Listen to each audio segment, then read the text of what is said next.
Glória a Deus por esse tempo de louvor, de adoração. Glória a Deus pela vida de vocês, pela instrumentalidade de toda a equipe. Para mim é uma alegria poder fazer parte daquilo que Deus está gerando, ministrando, manifestando no nosso meio. Eu quero que você considere o início dessa nossa reunião com as palavras do Salmo 11, tarefa de casa.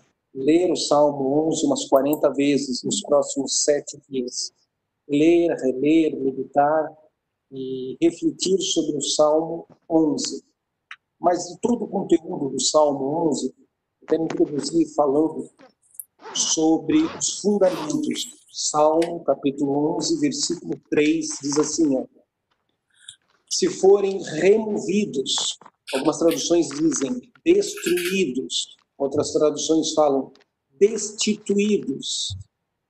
Tem uma tradução que fala se forem transtornados, mas eu gosto da tradução que diz se forem removidos os fundamentos, vírgula. O que poderá fazer o justo? Salmo, capítulo 11, versículo 3. É uma pergunta, e é uma pergunta que nos leva a uma chave, uma revelação do reino de Deus. O justo não pode fazer nada se os fundamentos forem removidos. Pastor, eu sou justo, lavado, remido e purificado no sangue de Jesus. Eu sou um homem que habito no meio de uma comunidade, de uma sociedade, de uma geração má, perversa. Sou servo de Deus, sou guerreiro de Deus, sou adorador, sou intercessor, sou ministro do Evangelho. E o que eu posso fazer? Muitas coisas. Mas quando o fundamento é removido do justo, ele até quer manifestar a sua fé. Ele até quer ministrar a fé. Ele até crê em milagres. Ele até crê no sobrenatural. Ele até acredita pia e verdadeiramente num Deus de livramentos. Mas ele está fundamentando a sua fé, ele está incubando, visualizando, profetizando e repetindo uma manifestação de fé sem fundamentos. Ou porque o fundamento foi ensinado e foi corrompido, foi pervertido, o fundamento foi estragado, ou porque o fundamento foi nunca instruído, nunca o fundamento foi estabelecido. O fundamento simplesmente não recebeu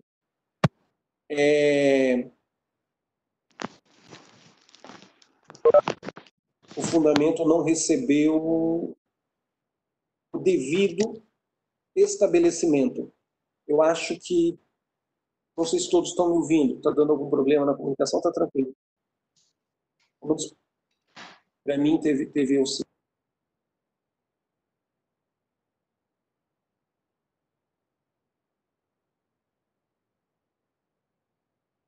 fundamentos. Seu áudio ficou mudo. Voltou o áudio agora? Agora voltou. Eu percebi que deu uma oscilação na internet aqui. O fato é que quando você não tem fundamentos, ainda que você seja justo, ainda que você esteja lavado e remido justo, exercício de fé sobre boas intenções, sobre necessidades, vai ser fraco, vai ser dúbio, vai ser fragmentado.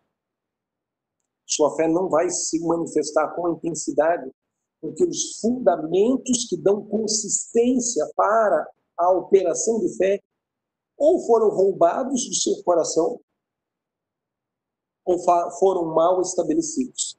O que o diabo e o que o sistema babilônico, através da mídia, da TV, do rádio, do jornal, da internet, está fazendo nessas últimas semanas, meses, com a mente de milhares e milhares de cristãos ao redor do mundo? Está tentando roubar as nossas convicções, roubar os conselhos antigos já estabelecidos, roubar as instruções que anteriormente já nos foram comunicadas.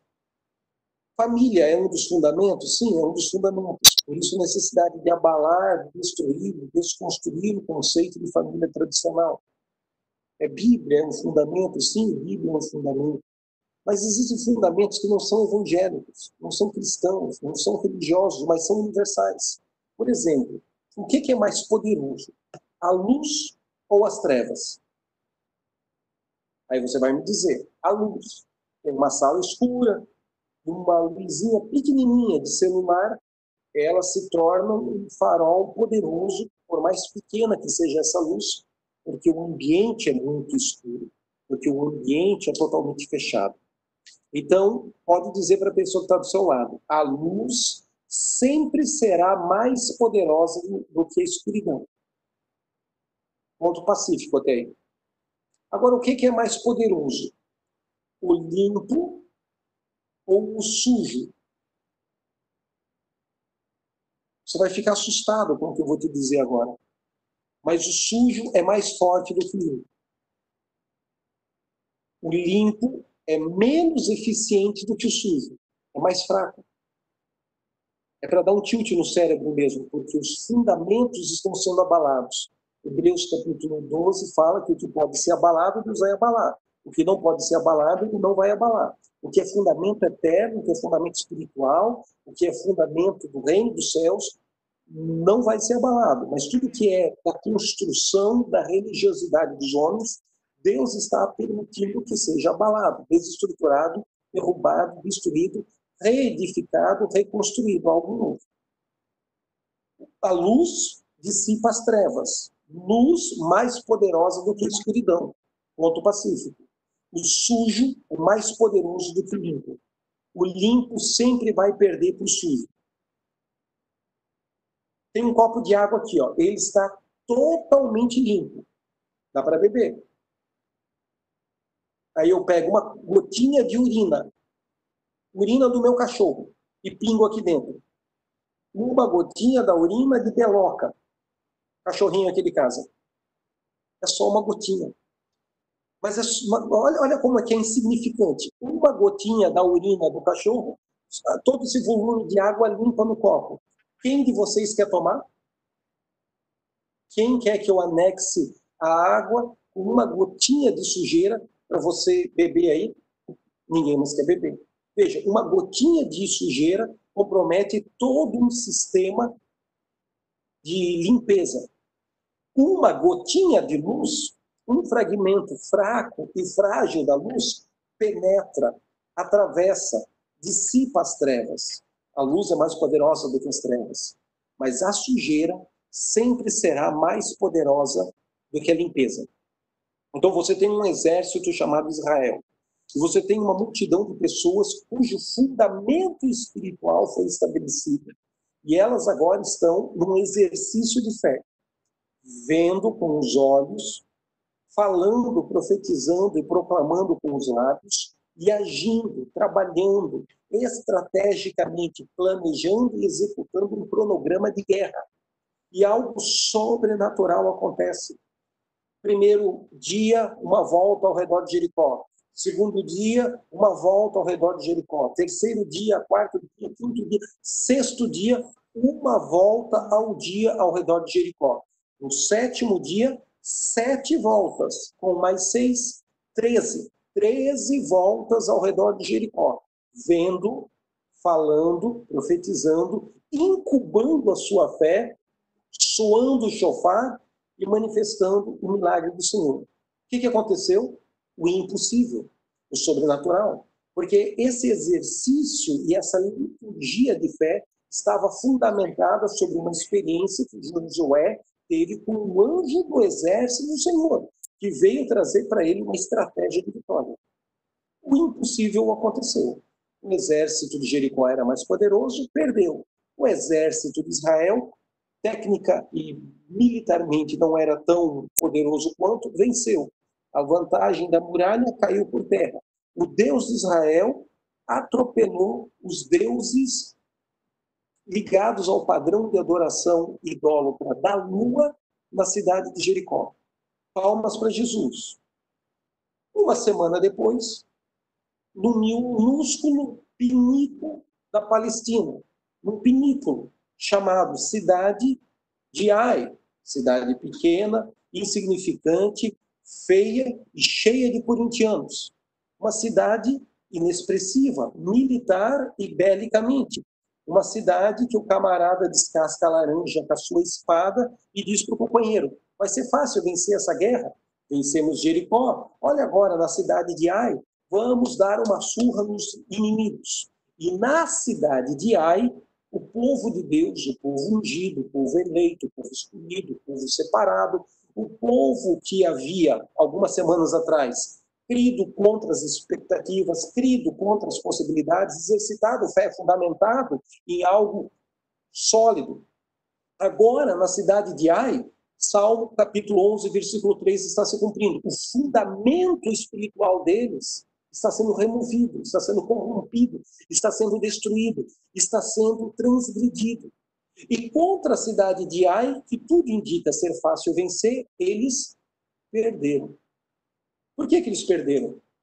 Porque havia uma gota de urina numa maioria limpa. A maioria era limpa. A maioria era justa. A maioria estava andando em santidade, em obediência, em comunhão com Deus. A maioria estava crendo e profetizando no milagre, no sobrenatural, na conquista do impossível. Mas um camarada chamado Acã, que era um dos príncipes das 12 tribos, então era alguém de autoridade, ele teve os seus fundamentos espirituais, as suas convicções, os seus valores corrompidos, removidos, fragmentados. E por causa do pecado de uma tenda, muitas outras tendas foram derrotadas na batalha da cidade de Ai. Entenda que a luz do Espírito Santo de Deus, a luz do Evangelho, a luz da salvação que brotou em você, sempre será mais poderosa do que as trevas e os demônios ao seu redor, na nossa circunstância. Amém? Mas que o limpo é mais fraco do que o sujo. Se houver na equipe um elo fraco na corrente, a vantagem é do inimigo. Se houver no exército um general corrupto, por mais que hajam 11 alinhados e fundamentados com Deus, o Deus da Bíblia faz com que uma lição seja absorvida pela pedagogia do Deus. E essa lição está fundamentada no Salmo 11, onde o fundamento do justo foi fragmentado, foi corrompido, foi retirado.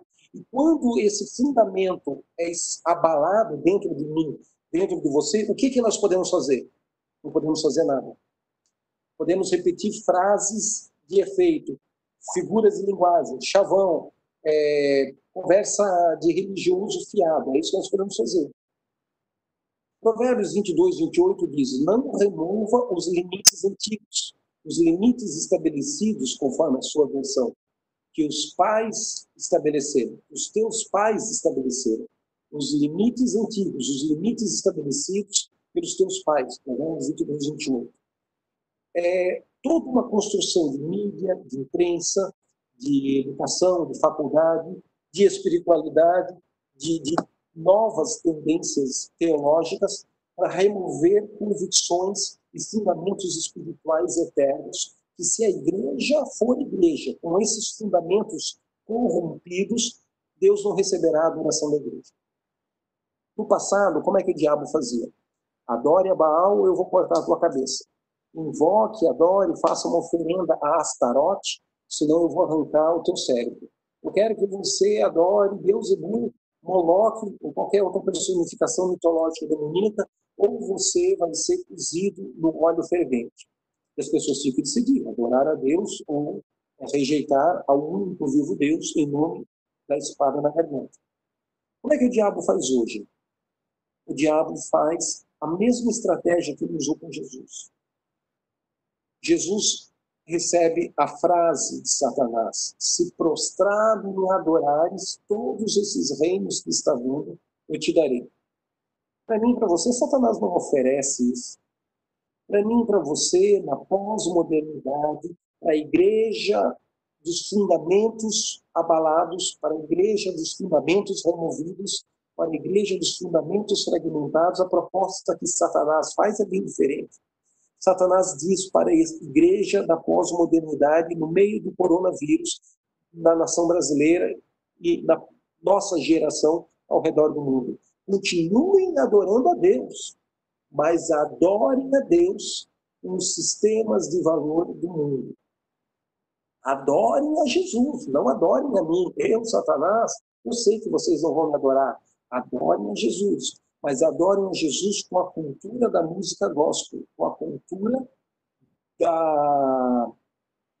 do marketing, do comércio, do câmbio, do comprar e do vender a unção de vocês, do corromper o cantor e a banda gospel que fez sucesso e ficou famoso, ao ponto dela se ensoberbecer e se sentir mais importante do que o próprio Deus que ela adora no show.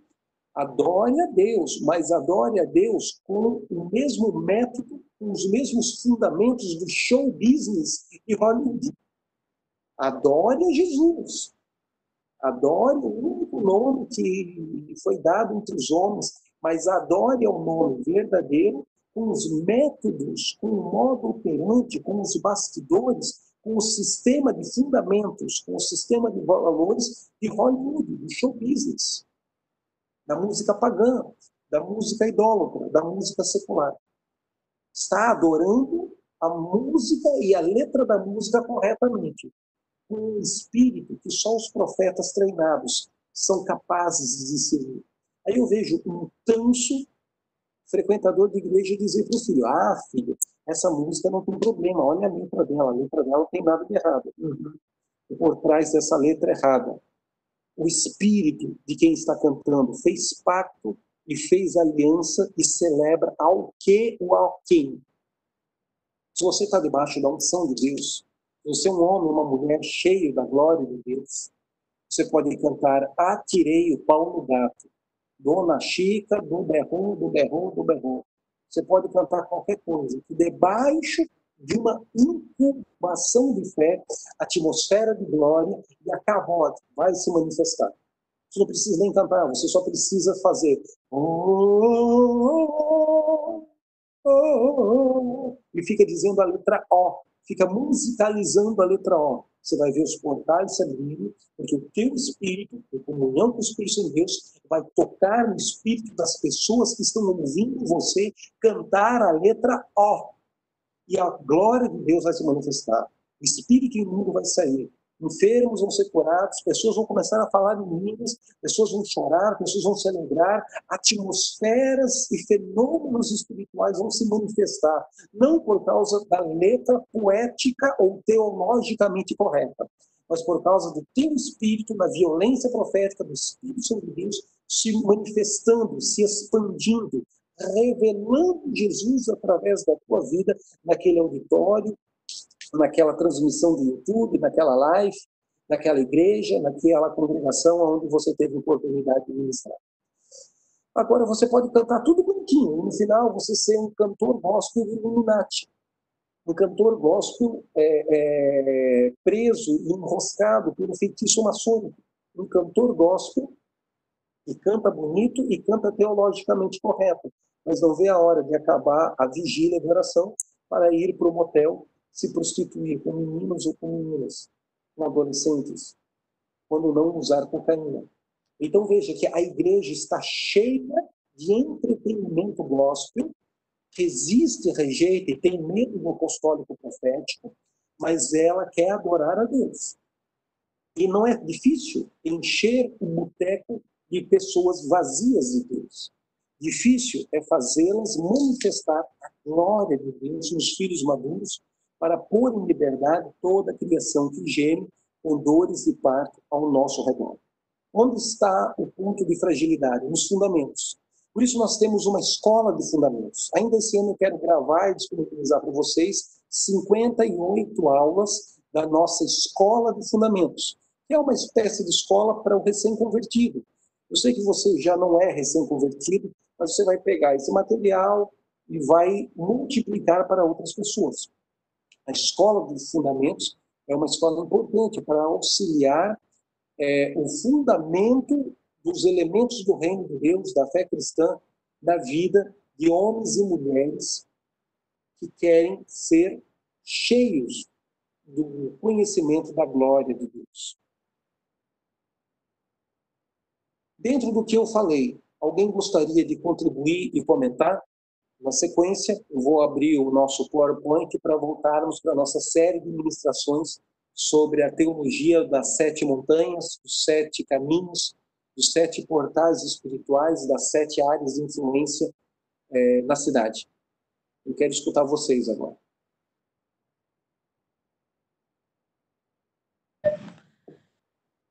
Como a Bíblia diz sobre o perfumista, né? Que uma mosca estraga toda a fórmula do A perfume, obra do perfume.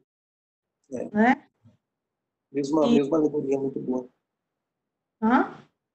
Muito boa essa alegoria. Essa escola de fundamentos é fundamental. A palavra já diz. Fundamental, nós precisamos. Só isso. Quantos já tentaram manifestar a fé, mas não tiveram consistência na convicção da fé que estão manifestando? Porque faltou texto bíblico, faltou base bíblica. Por exemplo, eu creio em dente de ouro, mas é de Deus, é do diabo. Muita gente fala mal disso, muita gente fala exagera nisso. Eu quero orar por um sinal, um prodígio, uma manifestação criativa dessa, mas eu estou fragmentado, eu estou dividido dentro de mim. E Hebreus diz que todo aquele que crê que Deus existe, crê que Ele é presenteador, galardoador dos que o buscam, precisa se achegar com ousadia e com intrepidez. O fundamento fragmentado, o fundamento rachado, o fundamento confuso, faz com que você acredite na mentira do diabo que você não tem fé. Quando exatamente o contrário, você tem e tem muita fé, mas a fé manifesta sobre um copo de água limpa, uma gotinha de Acabe, uma gotinha da capa de Acã, uma gotinha de urina de cachorro, o limpo se torna mais fraco do que um pouquinho de sujeira.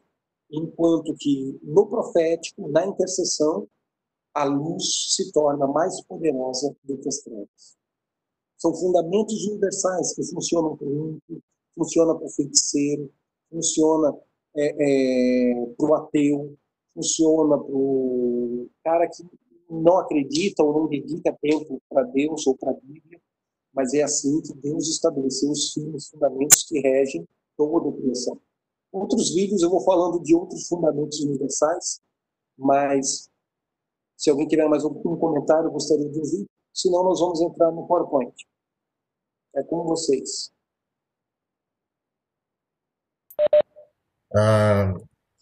Eu e a profeta Mara, nós viemos de um ministério, né? Nascemos, né? Nos convertemos na Igreja Batista Getsemane, que inicialmente era um ministério tradicional. E nós tivemos a grata experiência de cair nas mãos de um evangelista, um senhor, mas que amava aquilo que ele fazia. E é interessante que, quando o senhor fala dos fundamentos, a gente percebe que nós saímos dessa igreja, chegamos na restauração, vivemos o momento do trabalho das células, né? Trabalhamos com muitas pessoas, muitas almas, eu com os homens, né? A minha esposa com as mulheres. E é interessante que essa questão do fundamento, da maturidade que a gente conseguiu lá atrás, ele foi um norte dentro desse trabalho de discipulado que nós desenvolvemos. E hoje a gente pode perceber que a igreja, da maneira como ela está, ela perdeu muito dessa essência. Eu me lembro de uma fala sua que, se a igreja ela tivesse dado continuidade a igreja, depois do segundo século, tivesse dado continuidade ao processo que ela recebeu no primeiro século, a igreja hoje ela estaria vivendo nos prodígios e maravilhas e cumprindo aquela palavra de Yeshua quando ele diz: se vocês crerem, vocês farão maiores do que eu já fiz. E na realidade não, ela se raticou, ela regrediu, ela definhou, ela perdeu totalmente. Hoje a igreja que você pode comparar é alguém totalmente ressequido. Me permita a expressão, eu sei que ela é bem difícil que eu vou colocar agora, mas é você lembrar de uma criança africana, totalmente desnutrida, totalmente ali raquítica, ananizada. Entendeu? Essa é a igreja que eu percebo hoje. E eu percebo muitas igrejas e grandes igrejas e homens que foram nomeados apóstolos, pastores, na realidade elas mantendo essas pessoas dessa mesma forma. E é bem complicado nós colocarmos esse nível de visão que nós estamos colocando aqui, porque ela está muito distante dessa igreja que hoje está presente. Né? Ela está muito distante. É um trabalho árduo, é um trabalho realmente de você voltar às bases, realmente começar quando o senhor coloca a proposta de uma escola de fundamentos. Significa até eu pegar esse crente dessa igreja aí e colocar aqui no banco e senta aqui. Bora, esquece tudo, apaga tudo aí, entendeu? Já tentaram, eu e para minha esposa, tentar colocar em nós um outro fundamento e pedindo para nós esquecermos o fundamento que nós recebemos lá atrás. Só que isso não conseguiu casar aqui, não entrou, não conflitou. E aí nós nos afastamos desse nível de doutrina, de direção. Uhum. Entendeu? Então a gente percebe muito isso na igreja nos dias de hoje. Excelente. Eu coloquei essa semana um artigo no nosso website. Deixa eu ver se eu consigo mostrar aqui para vocês se ele colabora. Estou tentando carregar aqui o site. Carregou aí? Está chegando. Pronto, chegou. Chegou. O último artigo aqui do blog, bem no rodapé aqui, bem aqui embaixo. No estágio aqui no minuto. Assim demais. Teologia do pequeno rebanho. Sim. Dei uma lida depois, eu já tinha escrito e rabiscado alguma coisa, ficou pronto, acho que ontem, eu ainda nem divulguei nas mídias sociais, mas dei uma lida aqui, vai dar um pouco mais de ferramenta para vocês sobre isso que nós estamos falando, teologia do pequeno rebanho. Me ajudem a sair daqui, acho que é compartilhamento. Parar o compartilhamento. Pronto. Voltamos para cá. Alguém mais quer contribuir? Achei excelente essa participação do pastor Sandro, Rosane. Se alguém tiver mais alguma coisa sobre a escola de fundamentos, a necessidade desses fundamentos, que Pastora, a pressão, a falta de dinheiro, a política, esse momento de pandemia, eles tentam fragmentar a nossa escola de fundamentos. Filha, fica à vontade, contribui com a tua experiência conosco. A paz, pastor. A paz. Eu acho maravilhosamente importante a sua ideia. Isso, eu acredito que é uma inspiração divina, porque a gente vem de doutrinas totalmente diferenciadas. Então, tem muita coisa que a gente, por exemplo, que eu acho que é verdade dentro de um conceito bíblico, daquilo que eu discerno como certo, mas às vezes isso ainda não está dentro da vontade de Deus. Eu não tenho tenho um respaldo bíblico, mas aquilo, por causa de uma doutrina, ainda aquilo não é verdade, eu ainda estou na superfície disso. Então, eu acho muito importante, uma vez que a gente está caminhando, como você mesmo disse, e a gente sente isso também para uma igreja menor, né? E assim, acredito que a gente tem que estar assim preparado e preparar outros com esses fundamentos, porque o nível de apostasia está muito grande. E se a gente não tiver bem fundamentado, é como diz a palavra, o engano vai até mesmo enganar os eleitos, né? Então eu acho muito importante ter mesmo essa escola. Você tocou num ponto importantíssimo. Ter fé é importante, ter fé é maravilhoso. Nós temos uma multidão de pessoas que foram ensinadas a operar em fé. Só que se o fundamento não estiver bem estabelecido, a própria operação de fé é sobre o erro. Por exemplo, a irmã Rita Cabelo de Fogo ora com muita fé e jejua para que o casamento do presbítero Severino dê errado, para que ele fique viúvo ou divorcie. Porque uma vez ele ficando viúvo ou divorciando, o Severino vai poder casar com a irmã Rita Cabelo de Fogo. Veja, que envolve fé, envolve visualização, envolve confissão e proclamação da palavra, envolve força nos rins, mas é uma incubação de fé e uma manifestação de fé fundamentada no engano. Um engano por um espírito maligno ou um engano por um ensinamento bíblico superficial, mal estabelecido, mal doutrinado. E aí a pessoa fala de fé e experimenta intervenções, livramentos, milagres individuais da parte de Deus na fé. Ela experimenta isso, só que ela não tem o fundamento correto. E se a fé está sendo exercitada sobre o fundamento errado, os frutos não vão ser para a glória de Deus. Os frutos vão ser para a manifestação do reino das trevas. Quer ver um caso de manifestação de fé coletiva do reino das trevas? Muitas pessoas dizem, Israel, o judeu, o povo de Deus é maravilhoso. Tudo isso é verdade. Contanto que você não se esqueça que nós somos sacerdotes de uma ordem superior à ordem de Levi. Contanto que você não se esqueça que nós, como cristãos, embaixadores do reino de Deus, nascidos de novo, somos de uma ordem, da ordem de Melquisedeque, superior da ordem de Arão. Nunca esqueça isso. Aprenda a cultura, aprenda com 6.000 anos de história bíblica judaica, aprenda com os códigos que Deus deu para os palestinos, absorva de tudo. Só nunca se esqueça que nós somos de uma ordem superior à ordem espiritual que Deus se revelou a Moisés no Sinai. Porque se você perder isso, você perde a essência da fé em Cristo Jesus. E você vai se tornar judaizante. Você vai se confundir, você vai se corromper. Por quê? Porque os teus fundamentos como cristão da nova aliança nunca foram bem fundamentados. Foi e ganhou dinheiro e levou caravanas para Israel.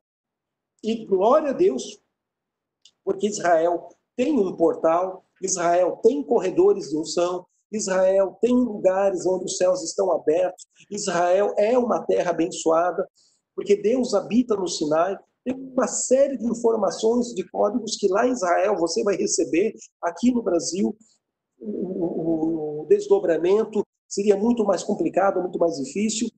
Só que você tem que fazer tudo isso fundamentado na nova aliança. Porque se o teu fundamento e a tua convicção da nova aliança for removida, for desestruturada, for estabilizada, não é você que está fazendo uma impartição do Espírito de Jesus, Yeshua HaMashiach, o Cristo ressurreto no Espírito deles. Não.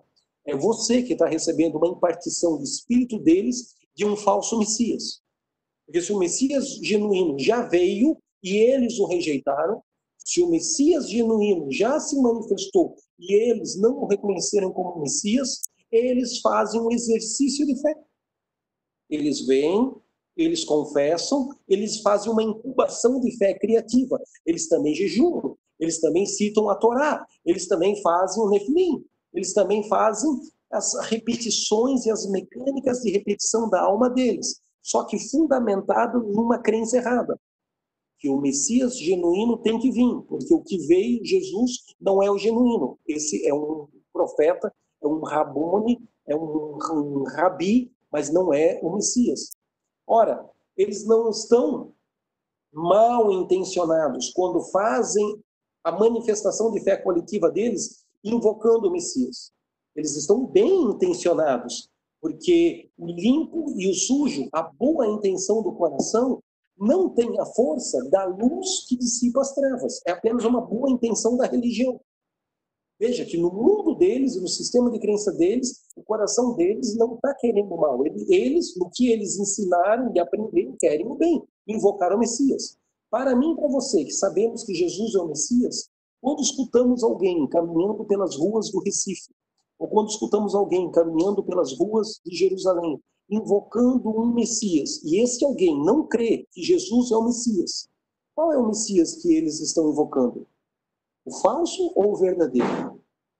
É um exercício de fé legítimo e genuíno sobre um sistema de crenças confuso e mal fundamentado, mal estruturado dentro deles.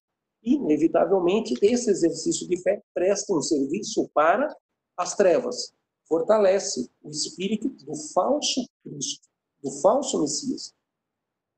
Então, temos que ir em Israel, temos que aprender com a cultura deles, só não podemos esquecer que Deus nos estabeleceu como sacerdotes de uma ordem superior a eles.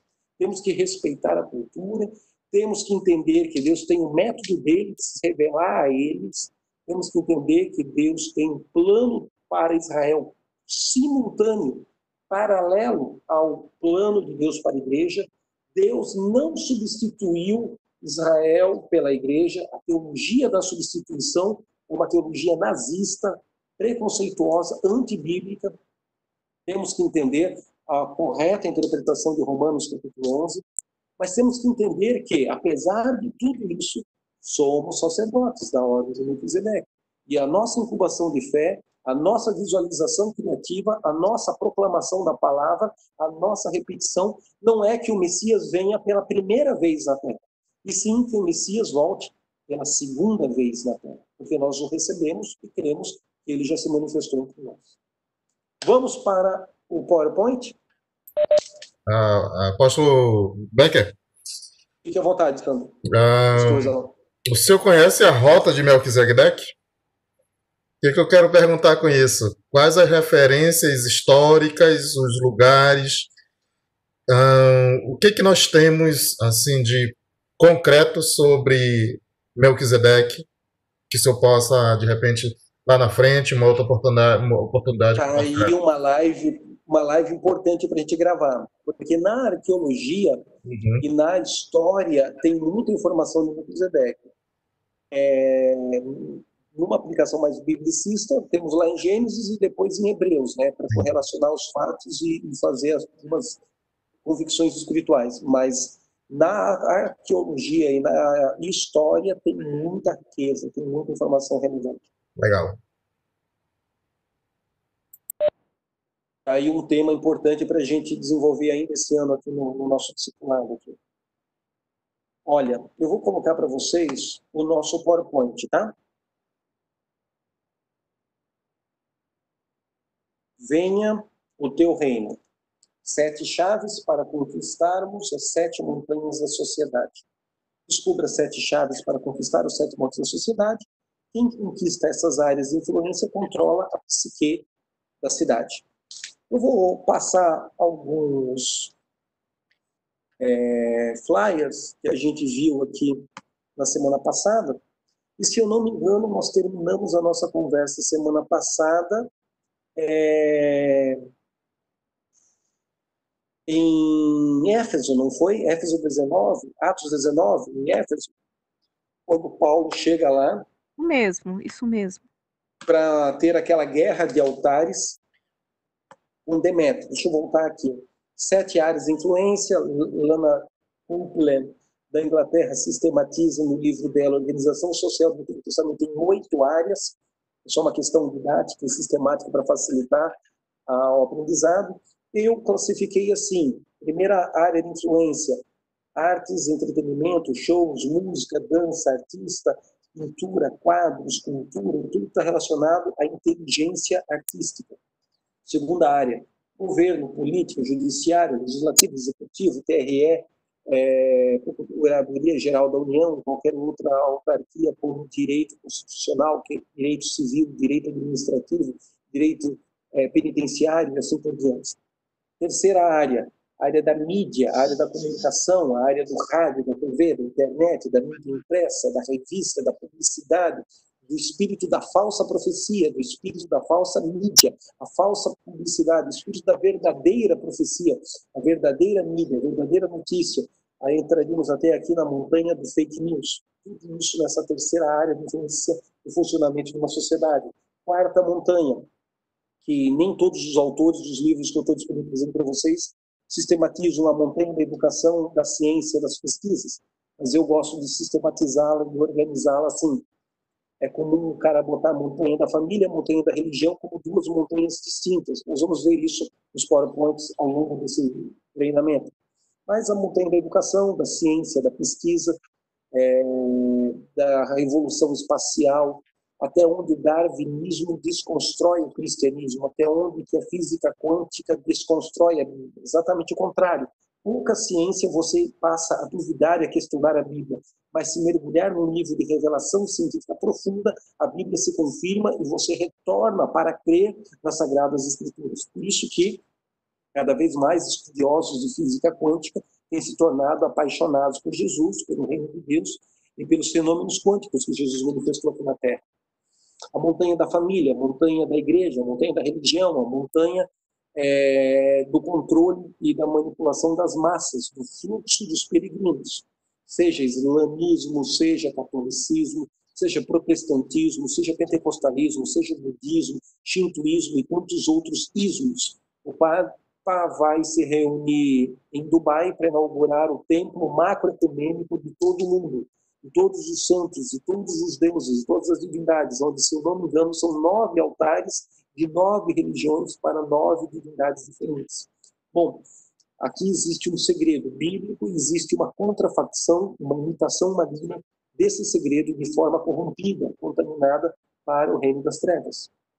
A montanha da segurança, da saúde, do exército, da polícia, da segurança pública, da guarda de trânsito, tantas outras áreas. E, por fim, a montanha da finança, da economia, dos negócios, do business, do comprar, do vender, do contador, da contabilidade, do PIB que vai fechar em positivo ou negativo, do alta do dólar, da queda da dólar, da quebra da bolsa de valores, da oscilação dos empregos. Parece que tudo isso é um mal necessário, mas não. Tudo isso são corredores espirituais nos quais a igreja deve se relacionar com maturidade, com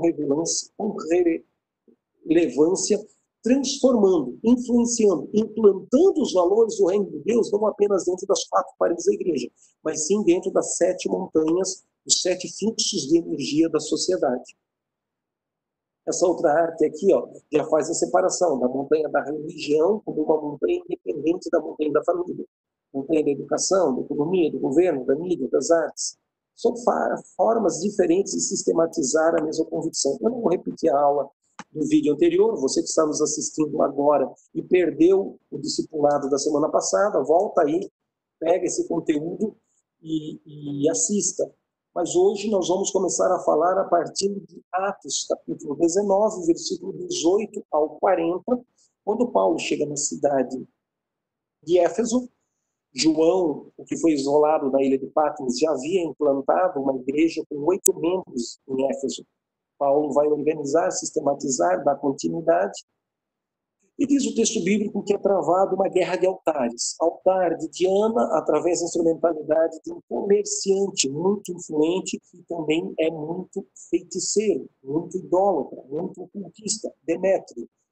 E o apóstolo Paulo, embaixador do reino de Deus, está arrancando o fundamento do reino das trevas para poder estabelecer um novo fundamento do reino de Deus. Nunca se engane.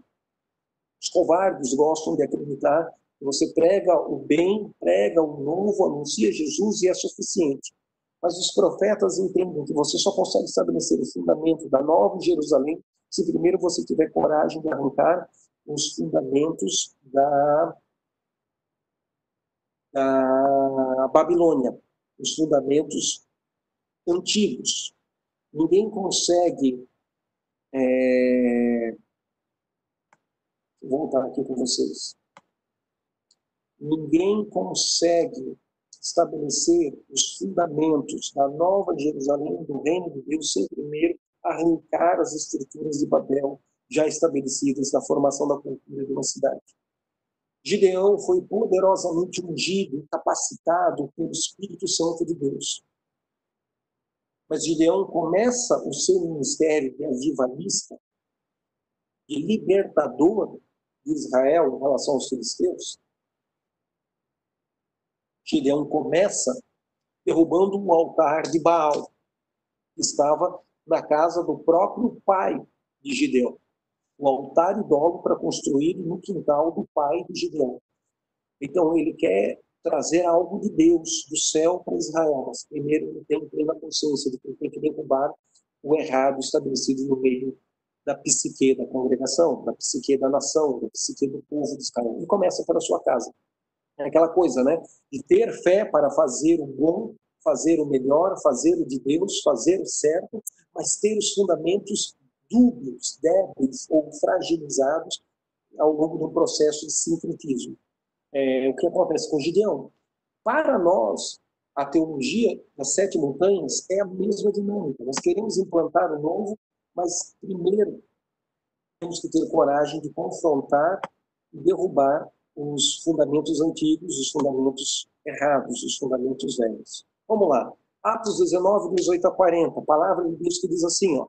Muitos dos que creram, assim que chegavam, começavam a confessar e declarar em público as suas más obras praticadas. Confissão de pecado coletivo, regra dos 9.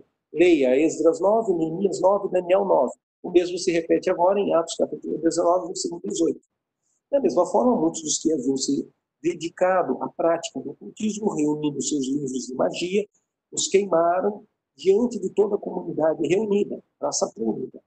Calculados os seus valores, chegou-se a estimativa de que o valor total equivalia a 50.000 moedas de prata. E assim a palavra do Senhor era grandemente propagada e prevalecia poderosamente.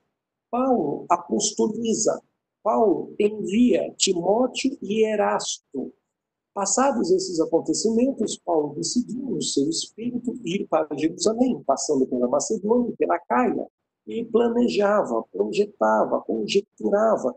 Depois de haver estado ali, é necessário igualmente que eu veja Roma, e enviando a Macedônia 2 dos seus cooperadores, parceiros ministeriais, ministros da equipe apostólica de Paulo, qualquer nome que a religião queira dar para isso, né? Timóteo e Erasto, ficou por mais algum tempo na província da Ásia.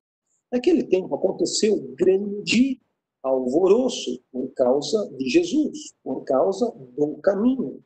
Lembre-se que Jesus falou no Evangelho de João, eu sou o caminho, a verdade e a vida. Então é por causa desse caminho que houve um alvoroço. O religioso não gosta de alvoroço.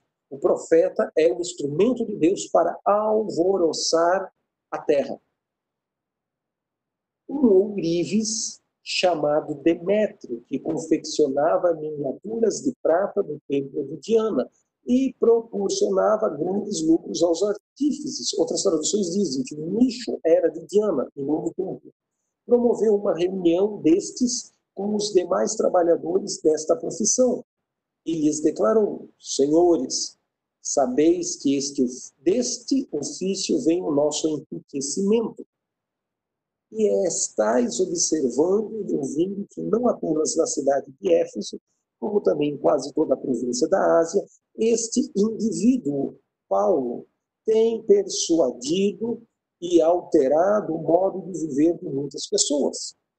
Glória a Deus por isso, né? Graças a Deus, transportando elas do reino das trevas para o reino da luz, a idolatria para a expressão espontânea e violenta ao Deus vivo. Afirmando que deuses feitos por mãos humanas não têm poder divino. Ao continuar isso, corremos o risco de ver não apenas a nossa arte perder o prestígio que ostenta diante de todos, como também o prestígio do grande templo da grande deusa Diana cair em descrédito. E mais, e de A própria deusa, hoje adorada em toda a província da Ásia e em todo o mundo, ser destituída da sua majestade divina.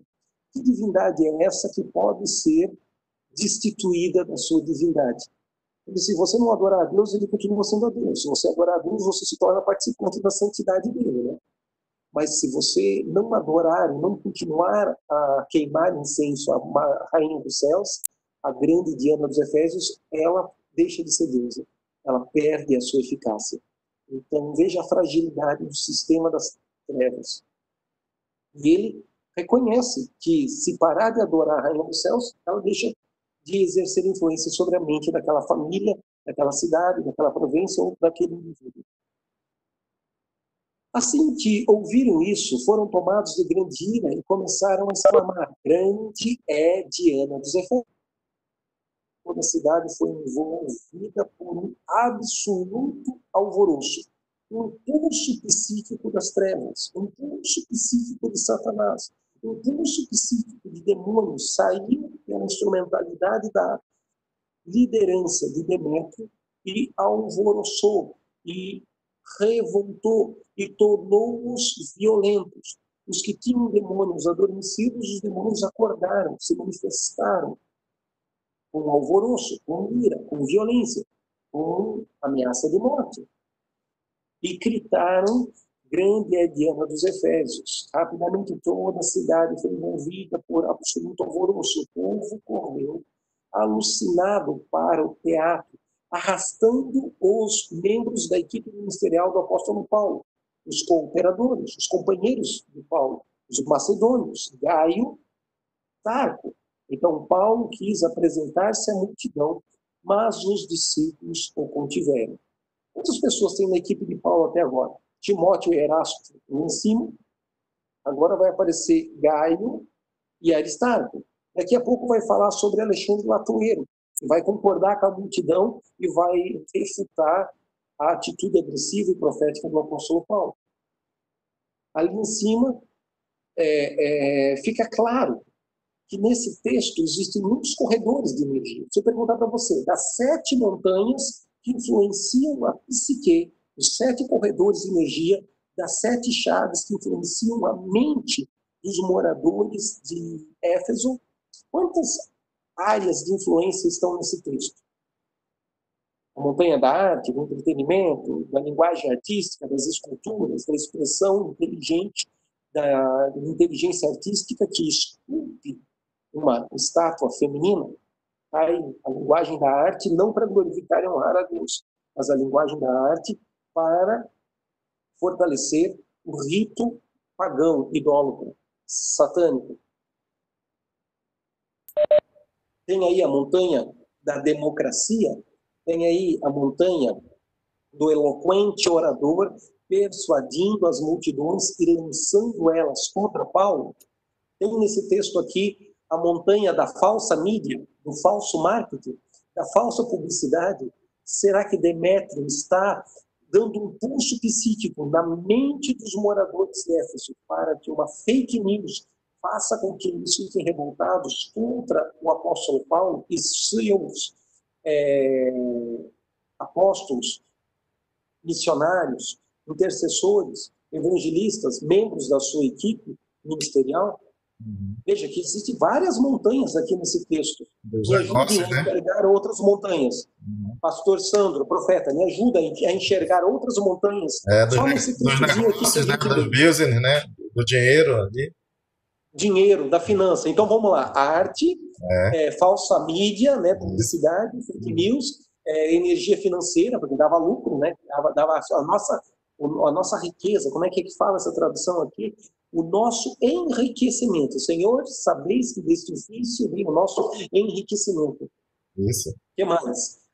O poder político, porque, de certa forma, Demétrio ele é um comerciante que assume uma figura de eloquência política para manipular a decisão democrática da maioria, ao ponto de que a maioria vai concordar com ele em matar, em destruir Paulo. Então, a montanha da política. O que mais que a gente tem aí?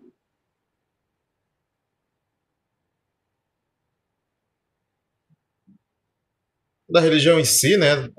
Ele tenta desconstruir, Montanha da religião, né? modelo religioso antagônico ao reino de Deus. O modelo religioso inverso, a adoração a um só Deus verdadeiro. Primeiro mandamento. Montanha da religião, exatamente. E vai envolver aí segurança pública, vai envolver aí algo muito parecido com o que nós estamos vendo nas últimas semanas no noticiário dos governadores decretando lockdown, o povo indo para a rua, sendo preso, o abuso de poder, o autoritarismo das Forças Armadas, Forças Armadas não, o autoritarismo das forças policiais, militares nos estados, se submetendo a prefeitos ou a governadores regionais. Vamos para o próximo slide. Acho que o texto continua.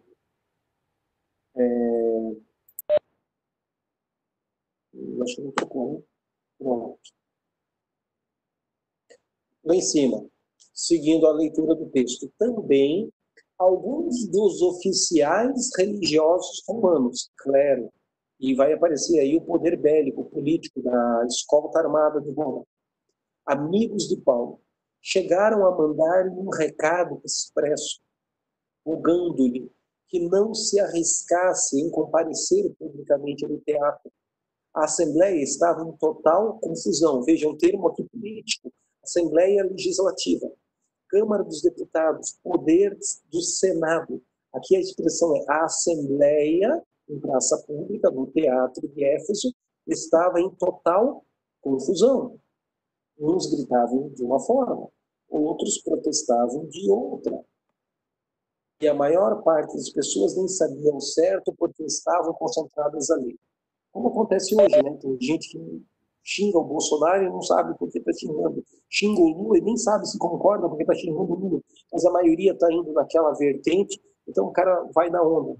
É interessante a gente perceber nesse último final de semana, torcida organizada, os caras só querem saber de futebol, cachaça e briga, gritando democracia com punho cerrado para cima. É bem... Absurdo. Mas é o que a gente está lendo no texto que a gente está vivendo nos últimos 90 dias no Brasil. E a maioria não sabia porque estava concentrada ali. Um grupo, saído da multidão, julgou que Alexandre fora o causador daquele tumulto, quando os judeus o impediram para que fosse à frente.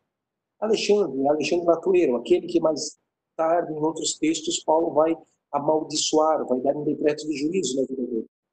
Ele, por sua vez, fazia sinal com as mãos solicitando silêncio ao povo, para que pudesse expressar sua defesa pública. Todavia, assim que perceberam que ele era judeu, todos, em uma só voz, exclamaram durante quase 2 horas ininterruptas, 2 horas sem parar. E qual que era a frase de efeito que eles proclamavam profeticamente com a força do diabo? Grande é a Diana dos Efésios. 2 horas repetindo essa mantra. Então, o secretário-geral, o equivalente ao conceito do prefeito da cidade de Éfeso, acalmou a multidão e ponderou-lhes: caros cidadãos de Éfeso, quem porventura desconhece que a cidade de Éfeso é guardiã do templo da grande Ártemis, e a sua imagem que caiu de Zeus. Nomes fictícios de culturas diferentes da mesma divindade feminina. Portanto, considerando que esses acontecimentos são inegáveis, convém que vos aquietais e nada façais irrefletidamente, porque estes homens que aqui trouxestes não são ladrões de templos, nem tampouco blasfemam contra a nossa Deus. Assim, se Demétrio e os artífices que acompanham têm alguma queixa contra alguém, os tribunais estão abertos e há procônsuls para isso. Eles que apresentem suas denúncias ali.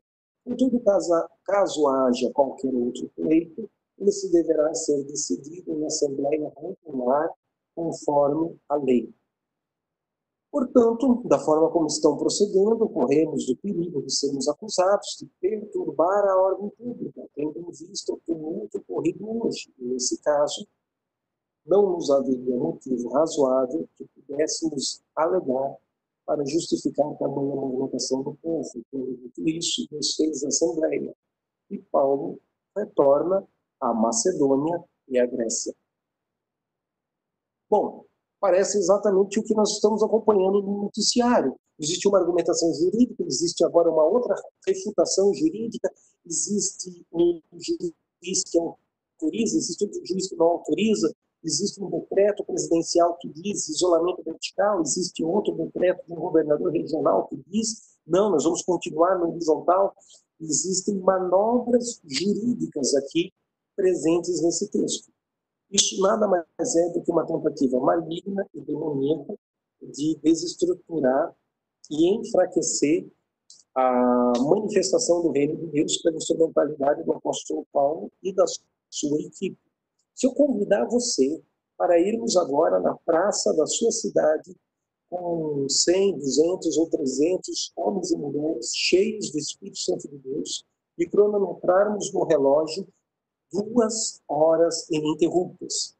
Durante 2 horas, nós vamos ficar proclamando em alta voz, com histeria, com intensidade, usando a força dos rins, vendo, visualizando, profetizando, repetindo com intensidade. Grande é Jesus Cristo, Rei dos Reis, Senhor de Recife. Grande é Jesus Cristo, Rei dos Reis, Senhor de Goiás. Grande é Jesus Cristo, Rei dos Reis, Senhor de Manaus. E assim sucessivamente, cada um proclamando o nome da sua cidade. Você diria que eu sou um drogado, eu sou irresponsável, eu sou maluco. Você vai dizer, esse apóstolo aí fumou maconha, tomou leite estragado, o leite com chocolate que ele tomou tinha o xixi do cachorro misturado dentro, ele ficou irresponsável, ridículo, idiota e tantos outros adjetivos que a teologia vai dar para mim.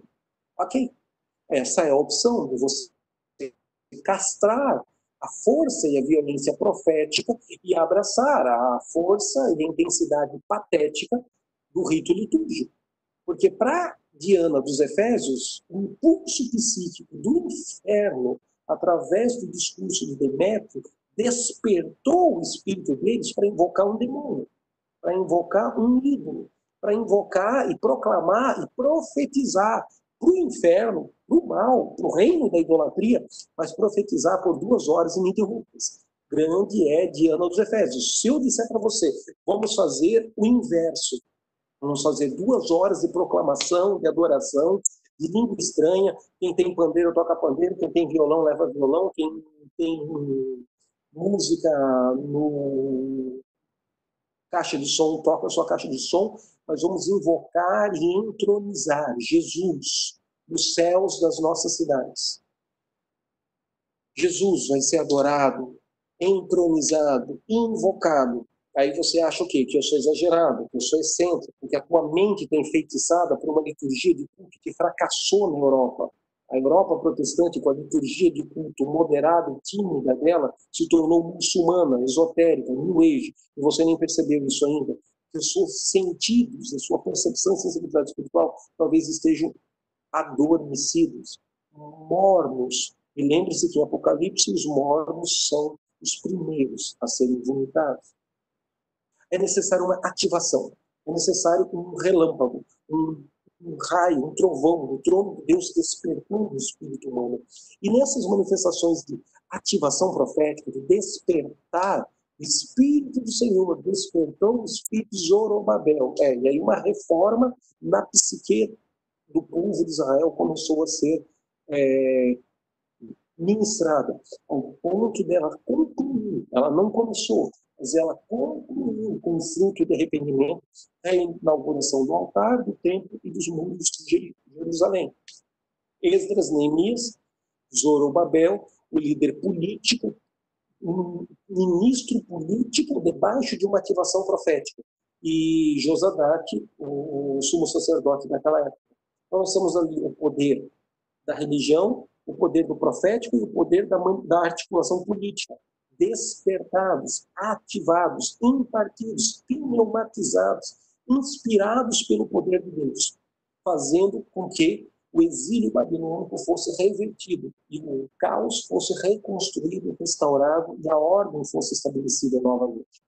É isso que as nossas cidades precisam. E onde estão os Demétrios? Estão na tribuna, estão nos partidos políticos, estão no executivo, os Demétrios estão lá no judiciário, no STJ, no STF, os Demétrios estão em diversas áreas de influência dessas 7 montanhas, desses 7 corredores de energia, porque os filhos das trevas são mais prudentes, são mais disciplinados, são mais astutos do que os filhos da luz. Os filhos da luz são mais passivos, são mais bundões, são mais preguiçosos, dormimos na luz, por isso nós somos mais lentos. Os filhos das trevas apanham, dormem nas trevas, por isso eles são mais proativos.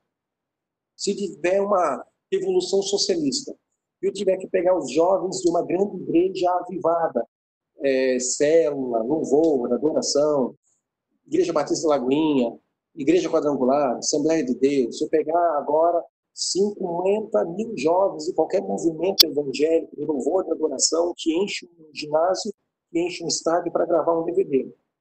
Se eu disser para esses jovens de classe média alta, bom, teve uma invasão socialista, nós temos agora que nos defender.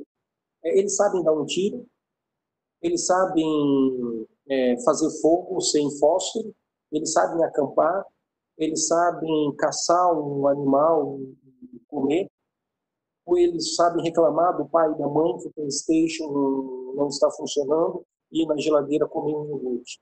Agora vai na favela, vai na periferia, na mesma faixa etária, dos mesmos jovens, dos mesmos adolescentes. Pega eles e diga, você, desde os 10 anos de idade, trabalha com traficante.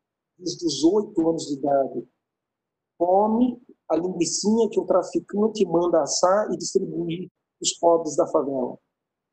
E você se tornou um aviãozinho. E você sabe como ser malandro, como se virar, como usar da força e do humanismo sem Deus para tirar vantagem. Você sabe como caçar, sabe como matar, sabe como fugir no mato, sabe como fugir do cacetete do policial. Se um dos nossos tomar um tiro de raspão, será que alguém sabe fazer um curativo nele? A grande maioria não sabe. Mas nesse militância de esquerda, de socialismo radical, de favela, de periferia, de aviãozinhos de tráfico de droga, ele, com 15 anos de idade, já coleciona cicatrizes e mostra para as meninas para excitá-las e fazer sexo. Já tenho 3 tiros, já tenho 2 tiros, já tenho 5 malas, já tenho uma facada. Olha a cicatriz da minha facada aqui. Ele já sobreviveu a coisas que talvez os nossos jovens, os nossos adolescentes do reino da luz nunca vão experimentar. Eu pergunto para você, quem está mais preparado para tomar a cidade? Quem está mais preparado para conquistar as 7 montanhas? Quem está mais preparado? Nós que dormimos na luz e somos uns bunda-moles, desorganizados, falando mal uns dos outros, pastor brigando contra pastor, linha teológica enfraquecendo outra linha teológica. Ou os filhos das trevas, que, embora sejam das trevas, eles sabem que se eles não cumprirem o cronograma deles, os demônios batem neles. Os demônios incorporam, eles morrem, eles apanham. Nós que oramos, intercedemos e dizemos que vamos fazer uma conferência missionária. Meu Deus, esse ano fracassamos, mas ano que vem vai dar. Esse ano não foi possível. Diz isso para um traficante que mandou você levar 5 quilos de cocaína de uma favela para outra para ver se você não perde um dedo, não perde uma orelha, você não toma uma surra. Pastor, esse ano não deu, né? Porque eu estava muito atarefado, mas ano que vem a gente vai fazer. Por isso que as coisas do reino de Deus é só um milagre, a igreja chegar onde chegou. Porque nós somos uns bunda-moles, desorganizados, desarticulados, nós dormimos na luz, porque nós somos fracos, nós somos desorganizados, nós temos a luz de Deus dentro de nós, mas uma gotinha de sujeira num grupo de discussão, num grupo de WhatsApp, faz com que você se intimide, você perca a sua ousadia em argumentar, em refutar ou em desconstruir ideias contrárias ao do reino de Deus. Num grupo de discussão da universidade, da escola ou do trabalho, onde alguém mais astuto, mais sagaz do reino das trevas começa a defender sobre aborto, você até refuta, chega uma hora que você diz, sabe uma coisa?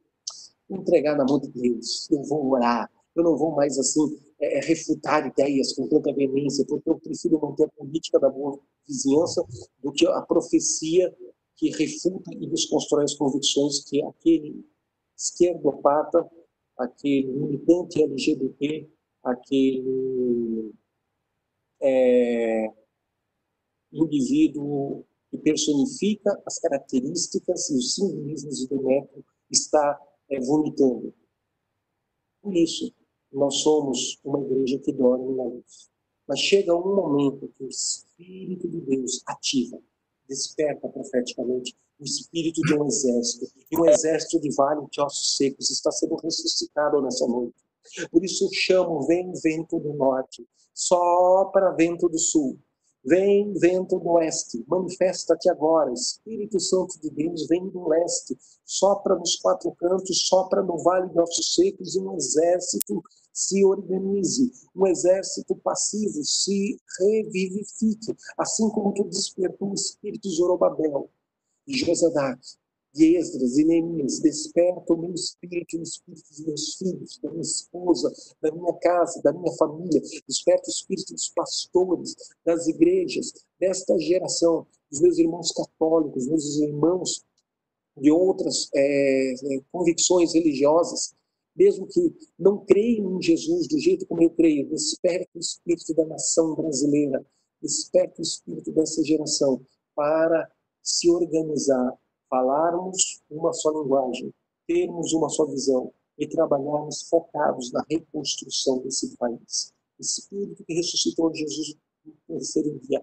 vem sobre o corpo de Cristo, vem sobre as áreas mortas, que o sangue não circula mais, vem sobre as áreas de necrose, de gangrena, e não seja imputado, mas seja ressurreto, revivificado no meio do vale de ossos secos. Espírito de ressurreição, desperta a mente de uma multidão de cristãos para abandonarem o politicamente correto e assumirem as suas convicções, as suas posturas, e a refutarem, e a dizerem, vocês são muçulmanos, querem vir morar no meu país cristão, vocês se adaptam à minha cultura cristã, nada de vocês imporem os hábitos muçulmanos, islâmicos, esotéricos de vocês, a minha geração, a minha nação, a minha cultura cristã. Não, exatamente essa convicção que o fundamento de Salmos capítulo 11, versículo 3 foi perdido, essa convicção precisa ser restaurada, porque ninguém se achega com ousadia e intrepidez junto ao trono da glória de Deus para barrar essa destruição da igreja, essa desconstrução da fé cristã, se não tiver essa convicção e essa ousadia. Só Deus pode fazer isso agora. Onde é que já se viu? Pastores anglicanos, pastores presbiterianos, pastores metodistas, pastores presbiterianos e luteranos indo abençoar clínicas de aborto na Europa e nos Estados Unidos, porque são financiados e recebem dinheiros de fundações esquerdopatas ligadas ao satanista George Soros. E a igreja acha que isso é amor, que isso é misericórdia, que isso é bondade, que conceito, que deturpação do amor nesse. Iniquidade sobre iniquidade. Um abismo chamando outro abismo. E o fruto da iniquidade está se manifestando publicamente em nossos dias. Está sendo vomitado publicamente em nossa geração. Porque cabe a nós sermos a voz que restaura um caminho no deserto. A voz que rasga um silêncio do medo e da passividade. A voz que prepara um caminho e restaura uma vereda antiga que a sociedade perdeu, mas está se voltando, se retornando. O plano divino está sendo estabelecido, a começar dentro de mim, dentro de você, para que as nossas convicções, para que os nossos fundamentos eternos sejam restaurados, sejam firmados, para que nós possamos ser agentes multiplicadores e influenciadores do reino de Deus. Eu poderia desenvolver mais esse tema, poderia falar agora mais 1 hora para vocês, mas eu não vou avançar muito nos slides hoje. Eu vou fechar com esse slide número 10. Outras formas de estudar esta revelação.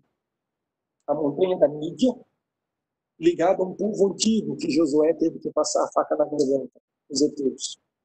É o nosso próximo encontro. Basicamente, vamos falar disso. A montanha do governo, ligado aos gigarceus.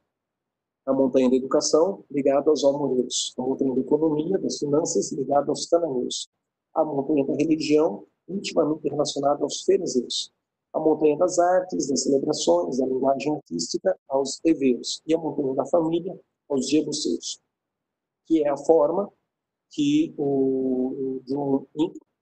faz a sistematização desse ensino. Eu mandei no grupo, acho que para a Rosane, para algumas pessoas ali que estão naquele grupo do WhatsApp, PDF de um livro.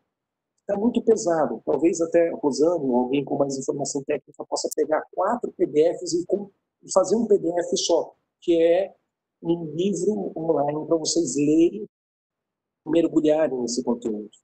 No próximo vídeo, eu quero começar a falar, então, dos heteus e da montanha da mídia. Vamos terminar com esse texto, de Deuteronômios 8, 7. Porque o Senhor, teu Deus, deu a terra cheia de ribeiros de água, de fontes de mananciais que saem dos lados das montanhas. Deuteronômios 11, 11 e 13. Mas a terra que o Senhor deu será sua, se diligentemente obedeceres os seus mandamentos que hoje vos ordeno, de amar o Senhor vosso Deus e de o servir de todo o vosso coração, toda a vossa alma. Eu acho que o texto não está completo. Na próxima aula eu vou corrigir esse slide. Eu acho que está faltando conteúdo nesses versículos aqui, principalmente no Deuteronômio 11 a 13.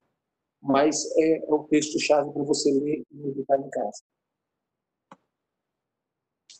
Como eu já falei no vídeo anterior, nós somos os instrumentos de Deus para guerrear com os Demétrios, que o sistema babilônico, que o reino das trevas já fortaleceu e já implantou na mídia, na religião, na família, nos negócios, na educação, no governo, nas artes, no entretenimento, em diversos setores da sociedade.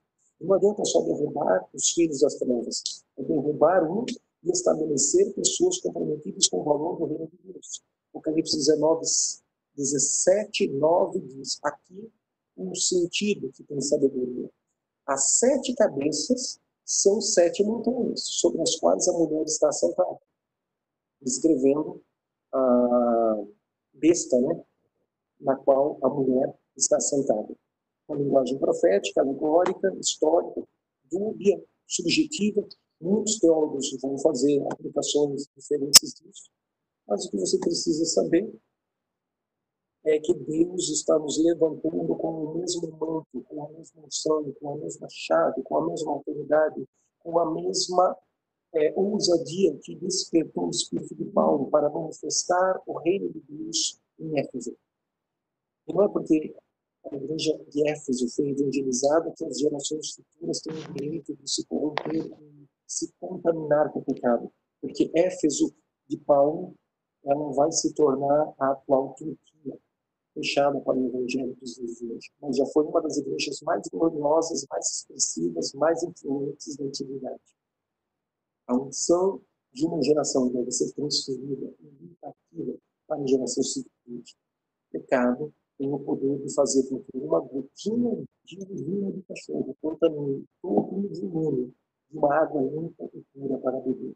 E a capacidade de se arrepender e apresentar frutos de arrependimento, mesmo quando a instituição cresce, as finanças se multiplicam, as multidões convergem, os políticos pedem o apoio dos pastores evangélicos da sociedade para conseguirem se eleger, mesmo nesse momento de falsa euforia, de falsa glória, é nesse momento que muitas vezes nós, como igreja evangélica, temos nos corrompido. A luz está dentro de nós, mas a gotinha de sujeira compromete todo um copo de água limpa para beber. Vamos desenvolver isso mais e mais nos próximos vídeos, nas próximas reuniões. Artes, entretenimento, governo político, judiciário, executivo, legislativo, mídias, comunicação. educação, ciência, pesquisa, família, igreja, religião, fundamentos antigos que não podem ser removidos. Segurança, saúde, exército. Depois eu vou trazer uma aula só sobre farmaqueia. Economia, negócios, emprego, corredores de energia financeira. Nunca se abalou, nunca se lutou contra o corredor de energia financeira quanto nesse golpe econômico maquiado do pretexto do coronavírus. Efésios 2,19. Assim que já não sois estrangeiros nem forasteiros, mas concidadãos dos santos e membros da família de Deus, edificados sobre o fundamento dos apóstolos e dos profetas, Jesus é a principal pedra de esquina, pedra angular, no qual todo edifício bem ajustado cresce para o templo santo do Senhor, no qual também vós juntamente sois edificados para ser morada de Deus, em espírito. Daniel, capítulo 2, versículo 44, 45, diz mais: e nos dias desses reis, o Deus do céu levantará um reino que não será jamais destruído. Esse reino não passará a outro povo, esmiuçará e consumirá todos esses reinos, mas ele mesmo subsistirá para sempre, de maneira que viste que do monte foi cortada uma pedra, sem auxílio de mãos, e ela esmiuçou o ferro, o bronze, o barro, a prata, o ouro. O grande Deus fez saber ao rei o que há de ser depois desses dias, certo, um sonho e fiel à sua interpretação. Quando o Senhor for entronizado sobre a montanha, os povos serão atraídos a ele. Isaías capítulo 2, o texto principal, eu falei para vocês decorarem das 2 semanas atrás. Eu não vou continuar com os versículos bíblicos, porque eu entendo que o nosso tempo, o nosso conteúdo para hoje já chegou ao fim. Mas eu vou pedir para o profeta Sandro orar, encerrando esse nosso tempo, para que essa palavra gere vida, seja ativada, que isso que é uma informação na mente agora desça ao nosso espírito, desça ao nosso coração, e que vocês tenham sabedoria para comunicar isso às outras pessoas. Profeta Sandro, encerra esse nosso momento com oração. Glória a Deus.